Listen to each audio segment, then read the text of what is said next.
भारत माता की, भारत माता की, इनकलाब, वंदे।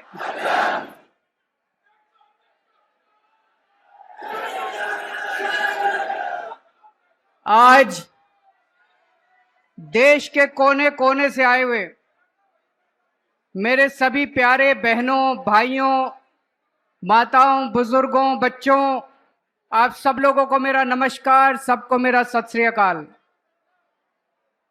पूरे देश भर से आज ढेरों हजारों की संख्या में साथी यहां पे जंतर मंतर पे एकत्रित हुए हैं। मंच पे बहुत सारे हमारे साथी बैठे हुए हैं, दिल्ली से, गुजरात से, गोवा से, पंजाब से, हरियाणा से, आगे भी सामने छत्तीसगढ़ से, राजस्थान से, मध्य प्रदेश से, उत्तर प्रदेश से। आप सभी साथियों को मेरा नमस्कार, सबको मेरा प्रणाम, सत श्री अकाल। दोस्तों, परसों दिल्ली की एक अदालत ने हमारे बहुत सारे बस मार्शल साथी भी आए हुए हैं, डीटीसी के कंडक्टर, ड्राइवर, डिम्स के निकाले हुए कर्मचारी, मोहल्ला क्लिनिकों के निकाले हुए कर्मचारी, आप सब लोगों की मैं बात करूंगा। थोड़ा सा सब लोग पेशेंस रखिए। अभी आप लोगों ने अपने कागज भेजे, मुझे आपके कागज मिल गए हैं।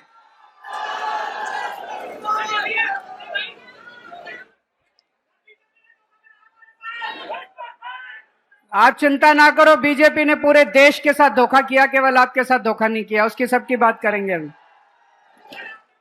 दोस्तों, परसों दिल्ली की एक अदालत ने ऐतिहासिक फैसला दिया है। दिल्ली के लोगों के पक्ष में, देश के लोगों के पक्ष में मैं दिल्ली के लोगों को, देश के लोगों को इस ऐतिहासिक फैसले के लिए बहुत बहुत बधाई देना चाहता हूं।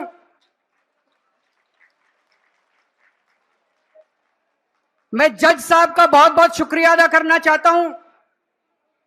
आप सोच के देखो, आज देश में ऐसा माहौल है, इतना डर का माहौल है, इतने डर के माहौल में जज साहब ने इतना धाकड़ फैसला सुनाया है। एक बार जोरदार तालियों के साथ जज साहब का शुक्रिया अदा कर दीजिए। पिछले 4 साल से मोदी जी ने और अमित शाह जी ने षड्यंत्र रच के दिल्ली के लोगों को बहुत परेशान किया, बहुत दुखी करा। उन दोनों ने, मोदी जी ने और अमित शाह ने षड्यंत्र रच के बोले तुम्हारा बेटा चोर है, केजरीवाल भ्रष्टाचारी है, केजरीवाल ने शराब घोटाला करा है, केजरीवाल 100 करोड़ रुपए खा गया। सवेरे से शाम तक मीडिया में डिबेट चलते थे, केजरीवाल भ्रष्टाचारी है, केजरीवाल चोर है, लोगों को बहुत दुखी करा। जज साहब ने फैसला सुनाया है, मोदी जी आप झूठ बोल रहे हो, केजरीवाल कट्टर ईमानदार है। जज साहब ने फैसला सुनाया है, कोई सबूत नहीं है। जज साहब ने फैसला सुनाया है, पूरा केस फर्जी है। यह जज साहब का फैसला एक बार 600 पेज का फैसला है, कोई ऐरा गैरा फैसला नहीं है। पढ़ के देखो आप लोग, ऐतिहासिक फैसला है। कई वकील बोल रहे हैं कई सदियों के बाद ऐसा फैसला लिखा जाता है। मोदी जी और अमित शाह जी आम आदमी पार्टी को ठिकाने लगाने के लिए इस पूरे केस को खुद पर्सनली, व्यक्तिगत तौर पे मॉनिटर कर रहे थे। केजरीवाल छूटना नहीं चाहिए, मनीष सिसोदिया छूटना नहीं चाहिए, सतिंदर जैन छूटना नहीं चाहिए, संजय सिंह छूटना नहीं चाहिए। उन्होंने पर्सनली मॉनिटर किया। यह जज साहब का फैसला मोदी जी, अमित शाह जी और बीजेपी की गाल पे जोरदार तमाचा है। लेकिन दोस्तों, आज मैं अपनी बात करने नहीं आया आपके बीच में, आज मैं देश की बात करने के लिए आया हूं। मैं अपने देश से बहुत प्यार करता हूं। I love my India. मैं भारत से बहुत प्यार करता हूं, बहुत ज्यादा। दोस्तों, मेरे को याद है जब मैं आईआईटी में पढ़ता था, आईआईटी में मेरे बहुत अच्छे नंबर आए, पढ़ने में अच्छा होता था मैं, मेरे बहुत अच्छे नंबर आए। मैं चाहता तो अमेरिका जा सकता था पढ़ाई के लिए, मैं चाहता तो नौकरी करने अमेरिका जा सकता था। मेरे बहुत सारे साथी अमेरिका चले गए, लेकिन उस टाइम मेरे मन में एक ख्याल आया कि देश का बहुत बुरा हाल है। अगर हम सारे पढ़े लिखे लोग पढ़ पढ़ के, आईआईटी से पढ़ पढ़ के, बड़े बड़े इंस्टीट्यूशन से पढ़ पढ़ के अगर अमेरिका चले जाएंगे तो अपने देश को कौन संभालेगा? अपने देश को कौन ठीक करेगा? मैं अमेरिका नहीं गया, मेरे अच्छे नंबर थे, मैं अमेरिका की बेस्ट यूनिवर्सिटी में जा सकता था, मैं अमेरिका नहीं गया, मैं भारत में रहा। जब मैं इनकम टैक्स डिपार्टमेंट में गया, मेरे को याद है सबसे पहला केस मेरे सामने आया, असिस्टेंट कमिश्नर इनकम टैक्स था, एक चार्टर्ड अकाउंटेंट आया, उसने अपना केस करवाया और उसके बाद मेरे से कहता है, सर सेवा बताइए। मैंने कहा इसका क्या मतलब हुआ? बोला जी कितने पैसे लगेंगे? मैंने कहा मैं रिश्वत नहीं लेता। बोला जी देखो, मैं तो ले आया आपके नाम के पैसे, आप नहीं लोगे तो मैं ही रख लूंगा। दोस्तों, धीरे धीरे धीरे धीरे पूरे डिपार्टमेंट में फैल गया कि केजरीवाल कट्टर ईमानदार है, एक नया पैसा नहीं लेता इनकम टैक्स डिपार्टमेंट। पूरे डिपार्टमेंट के लोग, इनकम टैक्स डिपार्टमेंट के लोग, चार्टर्ड अकाउंटेंट मेरे ईमानदारी की कसमें खाया करते थे। फिर किस्मत ने मेरे को दिल्ली का चीफ मिनिस्टर बना दिया। 10 साल मुख्यमंत्री रहा मैं। 10 साल के अंदर प्रधानमंत्री मोदी जी ने, जो मेरे से नफरत करते हैं, पता नहीं क्यों नफरत करते हैं, मैंने तो उनका कुछ नहीं बिगाड़ा, प्रधानमंत्री मोदी जी ने मेरे खिलाफ पता नहीं कितनी इंक्वायरी कराई, सारी इंक्वायरी करा ली, एक नए पैसे का भ्रष्टाचार नहीं मिला 10 साल के अंदर। आज मैं चैलेंज करता हूं, 10 साल मुख्यमंत्री था, कितनी फाइलों पे साइन करे थे? कोई एक ठेकेदार, कोई एक दिल्ली सरकार का वेंडर खड़ा होके कह दे केजरीवाल ने पैसे मांगे थे। दोस्तों, मैं राजनीति छोड़ दूंगी, ईमानदारी कमाई है, देश से प्यार करता हूं। I love my India, I love my country. मैं भारत से प्यार करता हूं। तो जब कोई देश से गद्दारी करता है, जब कोई देश का अपमान करता है, तो खून खौल उठता है। दोस्तों, 2014 में लोगों ने कांग्रेस के भ्रष्टाचार से तंग आके, याद करो कांग्रेस के कभी 2G, कभी कोयला घोटाला, कभी ये घोटाला, कॉमनवेल्थ घोटाला, लोग परेशान हो गए थे कांग्रेस से। कांग्रेस के भ्रष्टाचार से तंग आके 2014 में लोगों ने बड़ी उम्मीदों के साथ मोदी जी को पूर्ण बहुमत की सरकार बनाई थी। 30 साल के बाद पूर्ण बहुमत की सरकार बनाई थी। बड़ी उम्मीद थी लोगों को कि अब देश बदलेगा, मोदी जी कुछ करेंगे। मैं आपसे पूछना चाहता हूं, 12 साल हो गए मोदी जी को, कुछ मिला आपको? जिंदगी सुधरी आप लोगों की? क्या मिला आप लोगों को? ना अच्छी सड़कें हैं, ना पीने का पानी है, ना सीवर है, ना 24 घंटे बिजली है, हवा में पोल्यूशन है। इन 12 साल में इन लोगों ने बेड़ा गर्क कर दिया देश का। आज एयरलाइन सेक्टर बर्बाद है, आज रेलवे बर्बाद है, आज बैंक बर्बाद है, आज शिक्षा व्यवस्था बर्बाद है, आज अस्पताल बर्बाद है, आज हर सेक्टर बर्बाद है, गांव बर्बाद है, सब कुछ बर्बाद है। हवा में सांस लेने लायक नहीं बचे। 12 साल में इन लोगों ने देश को बर्बाद कर दिया। दोस्तों, एक बच्चा आया मेरे पास, बोला जी पिछले 12 साल में मोदी जी जो हर रोज परीक्षा पे चर्चा करते हैं, 12 साल से मैंने उनकी सारी परीक्षा पे चर्चा सुनी है। 12 साल के बाद जब मैं बड़ा हुआ, कंपटीशन के पेपर देने गया, बोला पेपर लीक हो गए। बोले मैं मोदी जी को कहना चाहता हूं, ये नौटंकी बंद करो, परीक्षा पे चर्चा, ये पेपर लीक बंद करा दो बस। आप नौटंकी बाज है एक नंबर। लिए केवल नौटंकी करनी आती है, परीक्षा पेपर चर्चा। अरे पेपर लीक हो रहे हैं पूरे देश में, चारों तरफ बच्चों का भविष्य खराब हो रहा है और ये परीक्षा पे चर्चा कर रहे हैं दोस्त। आप में से बहुत सारे लोग दुबई गए होंगे, अमेरिका गए होंगे, जर्मनी गए होंगे, फ्रांस गए होंगे, टोक्यो गए होंगे। कितनी शानदार सड़कें हैं वहां की। 130 किलोमीटर प्रति घंटा की स्पीड से गाड़ियां दौड़ती हैं, 140, 150, 160 किलोमीटर की। और गुजरात में चले जाओ, मेरा तो आजकल गुजरात बहुत आना जाना होता है। अमेरिका में, लंदन में, न्यूयॉर्क में, टोक्यो में, पेरिस में 150 किलोमीटर की स्पीड से गाड़ी दौड़ती है। गुजरात में 30 किलोमीटर की स्पीड से गाड़ी दौड़ती है। गुजरात में मैं झूठ नहीं बोल रहा। आप राजकोट से, मैं अभी गया था, राजकोट से जूनागढ़ 104 किलोमीटर है। 104 किलोमीटर जाने के 4 घंटे लगते हैं, 4 घंटे। 30 किलोमीटर की स्पीड से, क्यों? गड्ढे ही गड्ढे, गड्ढे ही गड्ढे, गड्ढे ही गड्ढे। अरे सारी दुनिया चांद पे पहुंच गई, इनसे 12 साल में सड़कों के गड्ढे नहीं बढ़े गए। सारी दुनिया चांद पे पहुंच गई, ये अभी तक सीवरों के ढक्कन लगाते रह गए। सीवर के ढक्कन नहीं लगे इन लोगों से अभी तक।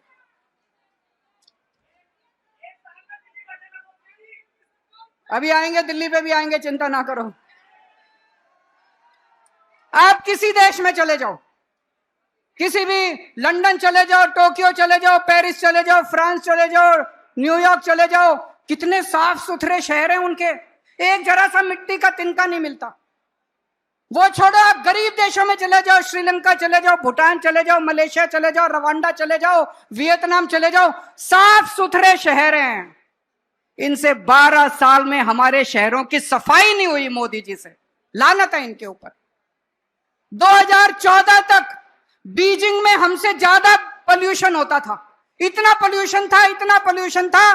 12 साल में बीजिंग ने अपना पोल्यूशन खत्म कर दिया। आज पूरे उत्तर भारत के अंदर सांस लेना मुश्किल हो रहा है। एक के बाद एक सारे शहरों में सांस लेना मुश्किल हो रहा है। इनसे पोल्यूशन ठीक नहीं हुआ दोस्तों। कहते हैं हम विकसित भारत बनाएंगे। अरे विकसित भारत छोड़ो, रहने लायक भारत तो बना दो, कम से कम सांस तो ले लें। मोदी जी कहते हैं केजरीवाल भ्रष्ट है। कोर्ट ने कह दिया केजरीवाल कट्टर ईमानदार है। मैं मोदी जी को कहना चाहता हूं, मोदी जी भ्रष्टाचार खत्म करना चाहते हो? खत्म करना चाहते हो? मैं बताता हूं भ्रष्टाचार कहां है। हिम्मत है तो एक्शन लेके दिखाओ। गुजरात के अंदर 20,000 करोड़ रुपए का कोकेन, हीरोइन पकड़ा गया। मोदी जी हिम्मत है तो एक्शन लेके दिखाओ। गुजरात के अंदर 30,000 करोड़ रुपए की नकली दारू बिकती है हर साल। मोदी जी हिम्मत है तो बंद करके दिखाओ। आपने अपने दोस्त को 1,000 एकड़ जमीन, अरबों खरबों रुपए की 1,000 एकड़ जमीन 1 रुपए में दे दी। हिम्मत है तो एक्शन लेके दिखाओ मोदी जी। मोदी जी ब्रिजेस का, पुल का उद्घाटन करके आते हैं। कितनी बार होता है सड़क का उद्घाटन करे हुए 1 महीना नहीं होता, ब्रिज गिर जाता है, सड़क टूट जाती है। मोदी जी हिम्मत है तो एक्शन लेके दिखाओ। आप पूरे देश में पेपर लीक कर रहे हैं, मोदी जी हिम्मत है, मोदी जी एक्शन नहीं लेंगे। किसी में एक्शन क्यों? या तो मोदी जी खुद उस घोटाले में शामिल है, या उनकी पार्टी के लोग शामिल हैं, या उनके दोस्त शामिल है उन घोटालों के अंदर। भ्रष्टाचारी मैं नहीं हूं, भ्रष्टाचार मोदी जी खुद कर रहे हैं दोस्तों। इनके खिलाफ एक्शन नहीं लेंगे, इनको जेल में नहीं डालेंगे। किसको जेल में डालेंगे? सोनम वांगचुक को। सोनम वांगचुक को जेल में डालेंगे, महराज मलिक को जेल में डालेंगे, नरेश बाल्यान को जेल में डालेंगे, केजरीवाल को जेल में डालेंगे, मनीष सिसोदिया को जेल में डालेंगे, संजय सिंह को जेल में डालेंगे। इन लोगों को जेल में डालते हैं। कौन है सोनम वांगचुक? बहुत बड़ा वैज्ञानिक है दोस्तों, बहुत बड़ा वैज्ञानिक। उसको तो पद्मश्री मिलना चाहिए, पद्म भूषण मिलना चाहिए दोस्तों। बच्चों की, गरीब बच्चों की पढ़ाई के लिए उसने पता नहीं क्या क्या काम नहीं किया सोनम वांगचुक को, उनको जेल में डाल दिया। मोदी जी सोनम वांगचुक से डरते हैं। क्यों डरते हैं? जब कोई तानाशाह पढ़े लिखे वैज्ञानिकों से डरना चालू कर दे तो समझ लो उसका अंत आ गया तानाशाह। एक दिन मोदी जी संसद नहीं गए। पूछा क्यों नहीं गए? बोले महिलाएं सारी मेरे को पीटेंगी। पढ़ा था अखबार में आप लोगों ने? बोले अरे मोदी जी आपको महिलाओं से डर लगने लग गया। संसद में नहीं गए, बोले मेरे को सारी महिलाएं पकड़ के पीटेंगे। आपको सोनम वांगचुक से डर लगता है, आपको महिलाओं से डर लगता है, आपको केजरीवाल से डर लगता है, आपको ट्रंप से डर लगता है, आपको अमेरिका से डर लगता है। अरे डर डर के कितना जियोगे मोदी जी, थोड़ी तो हिम्मत दिखाओ।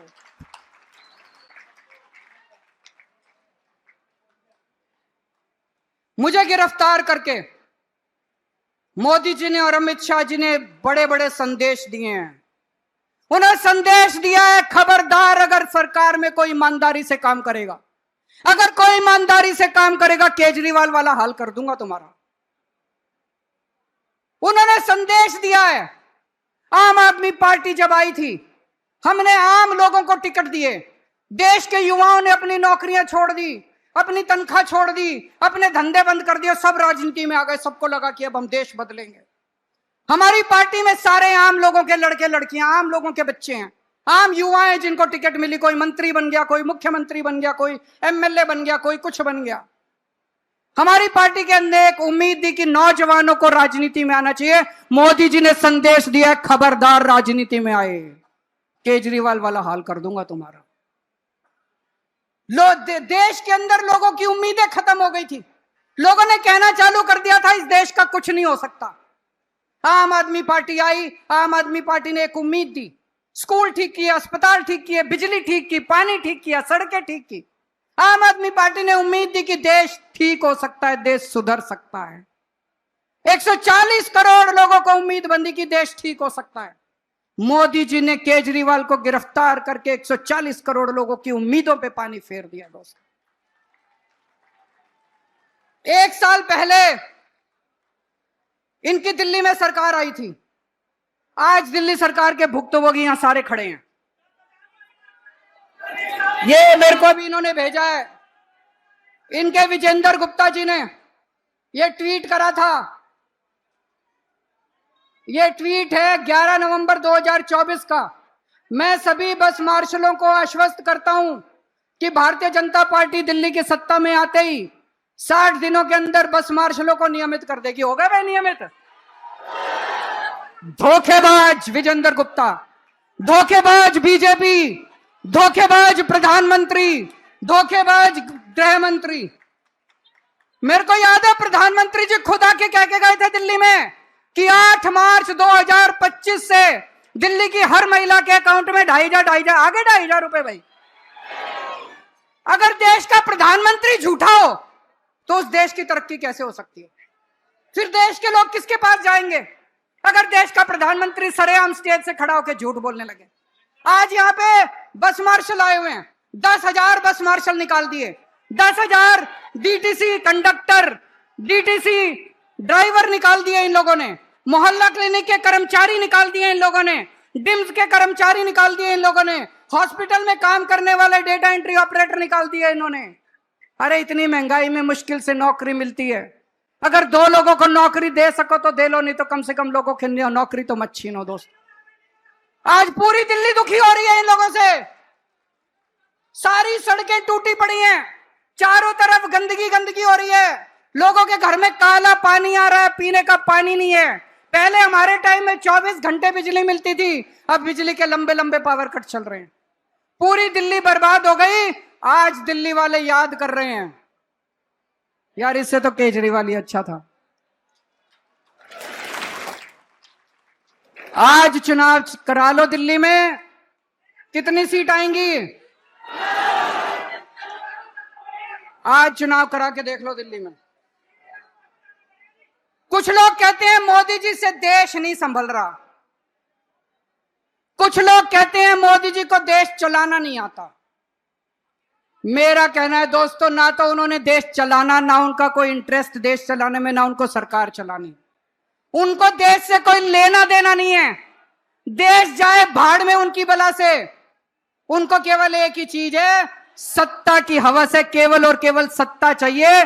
सुबह से उठ के शाम तक मोटा भाई और मोदी जी केवल बैठ के ये देखते हैं कि सत्ता कैसे लेनी है। सत्ता के लिए तरह तरह के षड्यंत्र रचते हैं, तरह तरह के षड्यंत्र करते हैं। इनको चाहे एसआईआर करनी पड़े, चाहे वोटर लिस्ट से नाम काटने पड़े, चाहे वोटर लिस्ट में नाम जोड़ने पड़े, चाहे पैसे बांटने पड़े, चाहे साड़ियां बांटनी पड़े, चाहे लोगों को मरवाना पड़े, जो मर्जी करना पड़े, इनकी बला से देश भाड़ में जाए, इनको केवल सत्ता चाहिए। मोदी जी, आप सत्ता के लिए काम करो, केजरीवाल देश के लिए काम करेगा।